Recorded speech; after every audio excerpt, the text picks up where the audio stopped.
Ini mau nanya itu apa temanya itu Kristen bantah Bibelnya. Jadi Mm-mm. belum itu kan berarti kan tema hari ini mengkritik tentang Bibel. Oh ya iya. Nah, izin Pak Ustadz bertanya kalau kayak gitu ya. Apa tuh? Yang menuliskan Al-Quran siapa Pak Ustadz? Oh, yang menulis sahabat Nabi ada 4, Zaid bin Sabit, Ali bin Abi Thalib. Aduh, Kan terus yang muridnya itu muridnya Nabi Muhammad yang nulis kan? ya Zaid bin Sabit. Gurunya siapa Pak Ustadz? Lah, yang menurunkan wahyu Allah, yang mendiktekan Nabi. Terus Iya kan, tapi kan itu ini Pak Ustadz nggak apa-apa ya nanya ya. Ini saya nggak ngeledek nih. oh, Cuman katanya Nabi Muhammad kan nggak bisa baca nggak bisa tulis ya? Apa bagaimana? dia nggak bisa baca, nggak bisa tulis, bukan berarti dia nggak bisa menyampaikan. Betul. Tapi kan Mhm. tadi siapa nama muridnya tuh? Zaid bin Sabit. Ah, dia kan katanya kan murid paling pintar. Tapi Hmm. gurunya Nabi Muhammad. Nah, Terus apa bisa mengajarkan kepada muridnya perkataan-perkataan Tuhan gitu loh dalam bentuk tulisan, sedangkan Baik. sekolah dulu kan sedikit ya, dulu sekolah Baik. sedikit kan mungkin nggak ada ya, tapi kenapa dia bisa nulis sedangkan gurunya nggak bisa baca sama tulis gitu Pak Ustadz. Dan Baik. bisa Jadi mempercayai itu. jadi Zaid bin Sabit ini, Bang, ya dia pintar dalam menulis kosakata Arab gitu. Pintar dia. Orang yang berpendidikan dalam menulis kosakata Arab, bisa baca tulis dia. Sedangkan Nabi tidak bisa baca tulis kan kayak gitu. Lalu gimana metodenya, pengajarannya? Ketika Allah wahyukan ya kepada Nabi, ya ya Muhammad, ya kata malaikat Jibril baca seperti ini. Contoh turun wahyu, Bismillahirrahmanirrahim. Itu sudah sampai kepada Nabi. Lalu dia panggil Zaid, ya, dia panggil tuh Zaid, Zaid sini ada wahyu. Tolong dituliskan. Bunyinya kayak gimana ya Rasulullah? Bismillahirrahmanirrahim. Ditulisnya dulu. Belum disebar gitu. Belum disebar, ditulis Zaid dulu. Ya Rasulullah, dia ulang. Betulkah bunyinya seperti ini? Bismillahirrahmanirrahim. Kalau pendengaran Nabi betul kata Nabi, baru itu disebar. Iya Pak Ustadz. Jadi, jadi metodenya bukan Nabi Muhammad tuh langsung lihat tulisan Zaid, tapi Nabi Muhammad itu mendengar hafalan dari Zaid. Gitu. Tapi yang saya baca Pak Ustadz nggak apa-apa ya, ini kan dulu kan sekolah sedikit ya, guru juga sedikit. Nah, di yang saya baca sih Google bahwa yang mengajarkan muridnya tadi itu Nabi Muhammad, tapi bagaimana cara Gokil lagi banget. menulis dan membaca gitu Pak Ustadz itu loh. Gak ada gak selain Google gitu. Nggak sinkron ininya, maksudnya nggak apa-apa kan, Google kan itu kan mungkin dunia ya, tapi dunia itu kan ada mayoritas juga Muslim yang Masalahnya gitu gini kan. Bang, literasi Muslim itu bukan Google, tapi ya Al-Quran dan Sunnah gitu. Ya. Kalau Anda bawa Google sama Muslim gak laku rata-rata. Tapi Ya, nggak apa-apa makanya kalau Anda mau Ustaz. tanyakan.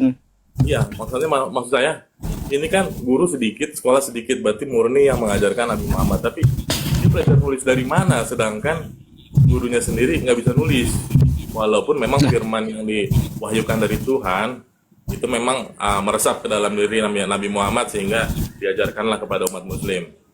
Tapi Kan tadi udah saya contohin Bang. Nabi Muhammad itu nggak bisa menulis dan dia mendikte dari Zaid itu bukan berarti dia melihat tulisan dari Zaid. Tadi udah dijelaskan. betul Bang, tapi Zaid ini belajar dari mana? Karena katanya gurunya kan dari Nabi Muhammad. Gurunya kan. Kalau Nah, Zaid belajar dari mana backgroundnya, ya dia adalah orang yang dulu menuliskan syair tuh Zaid. Penulis syair dia di Arab tuh dulu. Jadi makanya dia pintar. Kalau jalur pendidikannya formal kayak kita, nggak ada formal kayak kita. berarti gurunya bukan Nabi Muhammad aja kan gitu ya, Pak Ustadz ya? Itu sih sebenarnya. Lah Zaid itu udah pinter Bang sebelum jadi sekretaris Nabi. Oh, berarti sebelum dengan Nabi Muhammad Jadi Zaid itu sudah bisa menulis, sudah bisa membaca, sudah Iya. bisa menulis syair. Begitu ya Pak? Hmm, Baru sinkron, itulah penjelasan yang saya iya. dengar gitu Pak Ustadz ya. Nggak apa-apa ya Pak Ustadz ya? Hmm, Itu cuma nggak apa-apa. aku nggak paham gitu loh cerita di Google. Kenapa Nabi Muhammad nggak bisa nulis, nggak bisa baca, tapi ngajarkan kaligrafi kan gitu kepada. Oh, jadi Zaid itu belajar menulis bukan dengan Nabi, bukan. Ya berarti ada lagi gurunya kan gitu ya. Iya. Mm-mm. Itu baru mantap Jadi Ustadz. itu jadi itu sahabat Nabi Zaid bin Sabit yang menuliskan Al-Qur'an. Dia angkat jadi sekretaris Nabi itu. Ya. Nah, gitu. Ini kan gurunya bukan hanya dia, itu maksud saya. Kalau hanya gurunya Nabi Muhammad saja, kan nggak sinkron kita sebagai manusia memikirkannya gitu Pak Ustadz ya. Tapi kalau gurunya banyak, Iya. oke, mantap.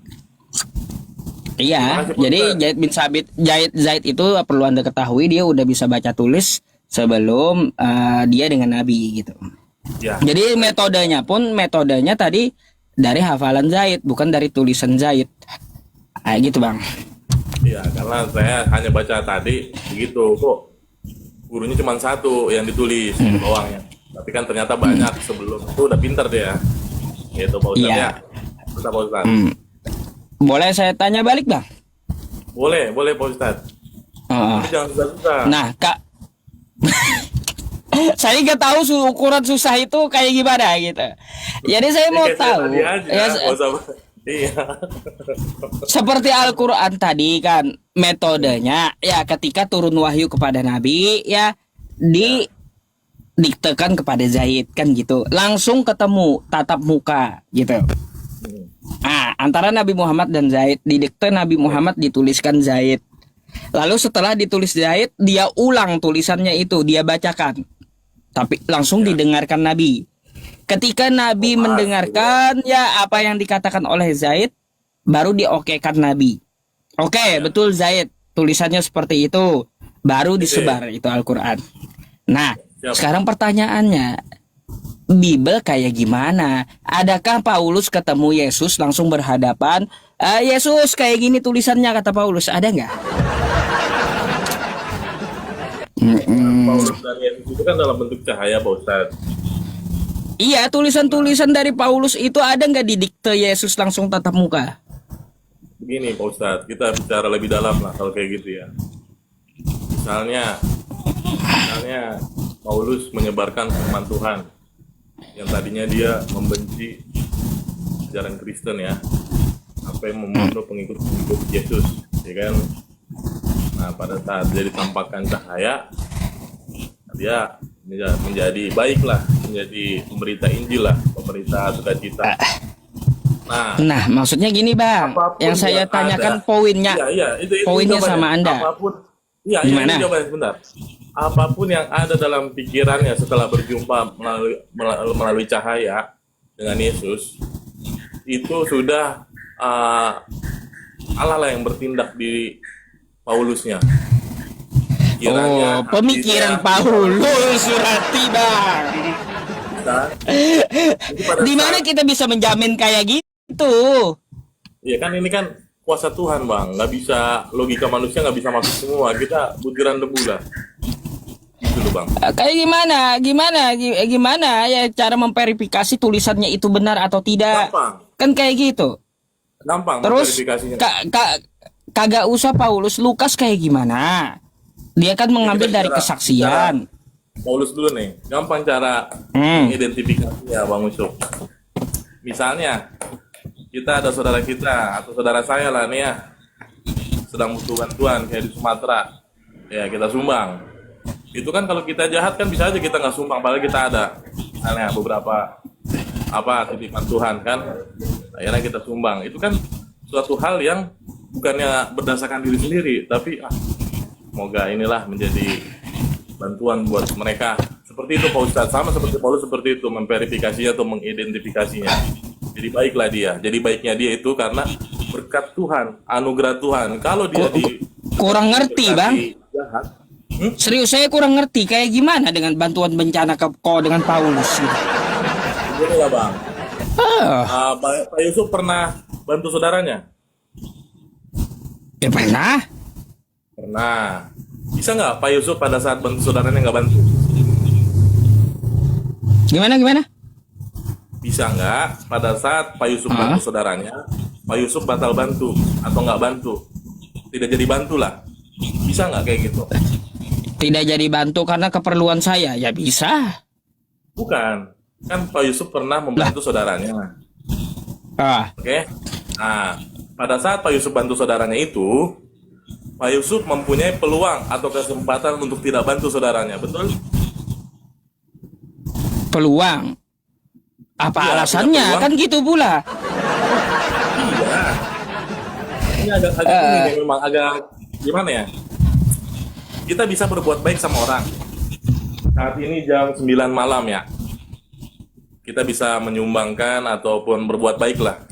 Tapi di jam ini kita juga punya kesempatan untuk tidak berbuat baik sama orang. Atau tidak perlu membantu orang, benar nggak? Terus? Iya, di situ kenapa kita tetap berbuat baik sama orang atau Pak Yusuf bantu saudara Pak Yusuf? Karena Pak Yusuf diberkati atau dianugerahi rasa kasih kepada sesama lebih besar daripada tidak membantu. Itu yang menganugerahkan adalah Tuhan sendiri, kuasa Tuhan itu. Gitu maksudnya. Bukan bang, salah Anda. Kalau saya pengen bantu itu kemauan saya.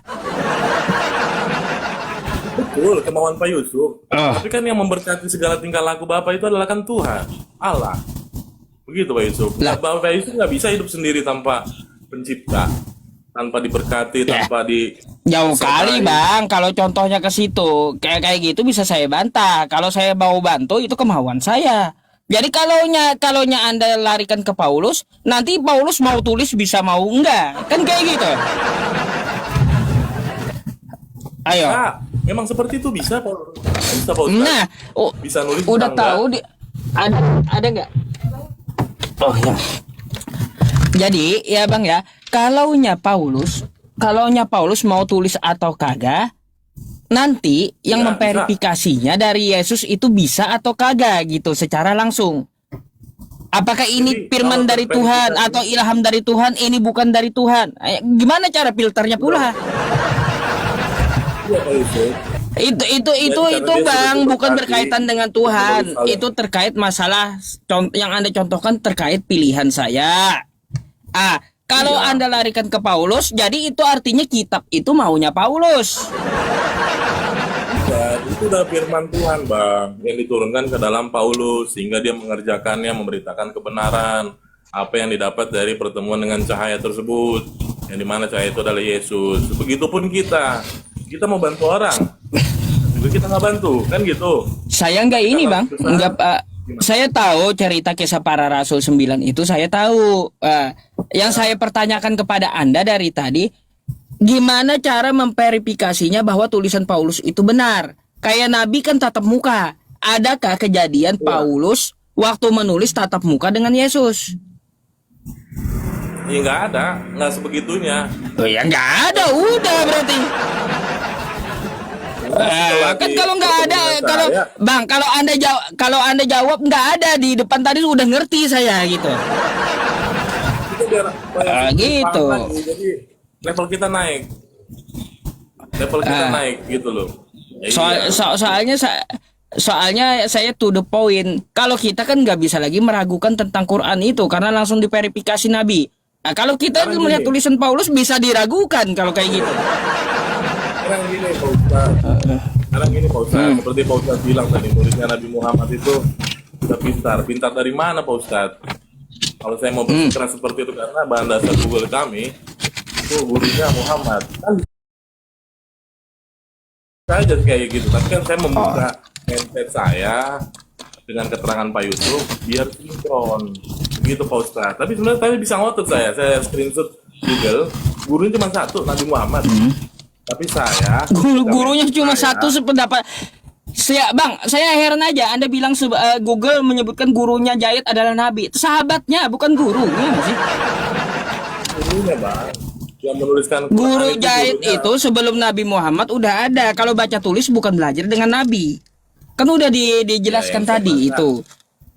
yang saya makanya saya membuka mindset saya, oh dia sebelum gabung sama Nabi Muhammad sudah pintar, udah ada gurunya lagi. Oke, kan gitu. Artinya saya membuka mindset dari penjelasan Pak Yusuf. Nah, kalau saya Nah, jawab pertanyaan coba, Pak Yusuf ada coba. jawaban tidak atau enggak, mindset kita kan nggak terbuka nih. Mindset secara Ah, Kristen, gitu loh Pak. kayak Mindset gini secara aja. Kristen Mungkin itu. kalau ke Paulus itu kejauhan, Bang ya. Udah tahu jelas nggak ada. Coba Anda buka Lukas 1 sampai 3, coba. Buka 1 sampai 3, aduh. Hmm. Ayat tadi pertanyaan simpel-simpel, Pak, nggak ada ayat-ayat loh Pak Ustadz. Saya kitab suci itu bukan diperdebatkan, tapi untuk ibadah saya. Gak apa-apa Pak Ustadz ya? Ya iya, tahu saya. Cuma kan kalau masalah kitab ya perlu datanya. Kitab ini dari mana? Kan gitu. Bukan memperdebatkan kitabnya, tapi Nah, memperdebatkan kitab ini dari mana. Bagaimana prosesnya? Coba Anda buka iya. Lukas 1 Udah sampai lama banget 3. prosesnya itu. Udah lama banget prosesnya kalau bahas proses Pak Ustadz. Asli, untuk ibadah aja saya di sini. Untuk Nah, ya udah, saya saja aja yang bacain lah. Oke, yang Pak Ustadz, sorry ya. coba buka. Ya, gila. Theophilus yang mulia, banyak orang yang berusaha menyusun suatu berita tentang peristiwa-peristiwa yang telah terjadi di antara kita.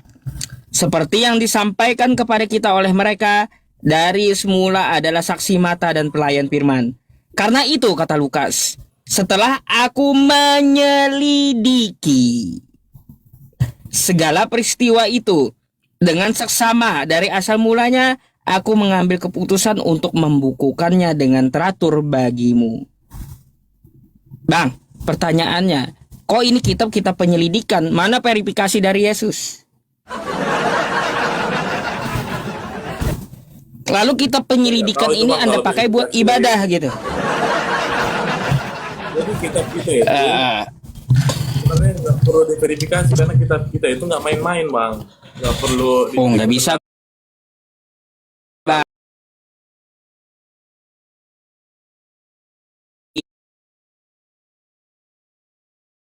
Masalah pembuktian hukum di Indonesia aja perlu verifikasi dan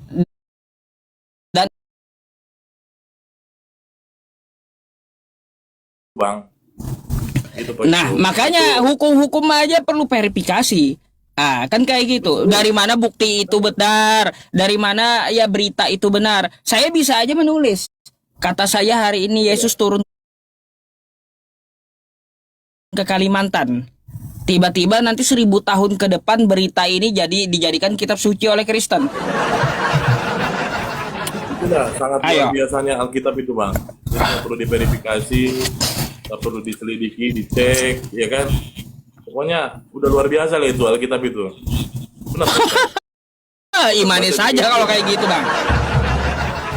Kalau saya nggak mau yang kayak gitu, saya harus verifikasi ini benar atau tidak. Gak sembarangan.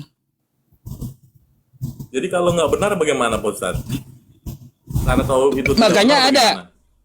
ada cerita Nabi yang tidak benar. Kami namakan hadis maudhu namanya.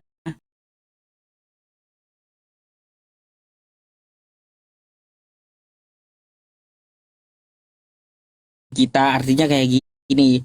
Di Kristen itu nggak ada ilmu sanad. Itu aja. Makanya nggak bisa ngecek.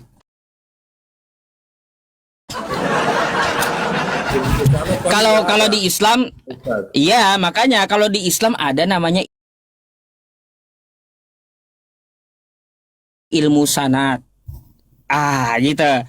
Atau di Islam, kenapa Apa? bisa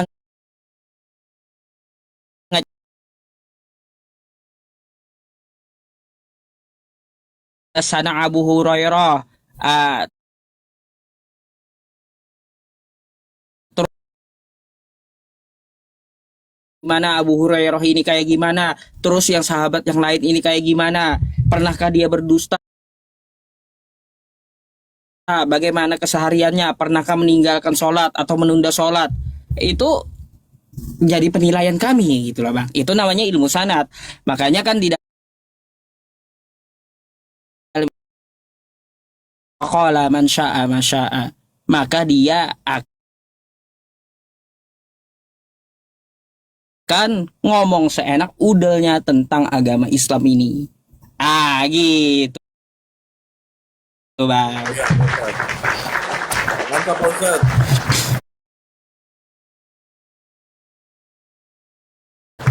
Kalau di kami nggak ada Itu aja sih begitu. perbedaan kita. Nah, kalau di kami itu udah paling luar biasa kitab itu, Pak Ustaz, buku itu. Jadi itu cara verifikasinya. Ada lagi Bang? Iya, Pak Ustaz. Mungkin kalau kalau nggak ada lagi saya naikin Kristen yang lain lagi gitu. Terima kasih, Bang.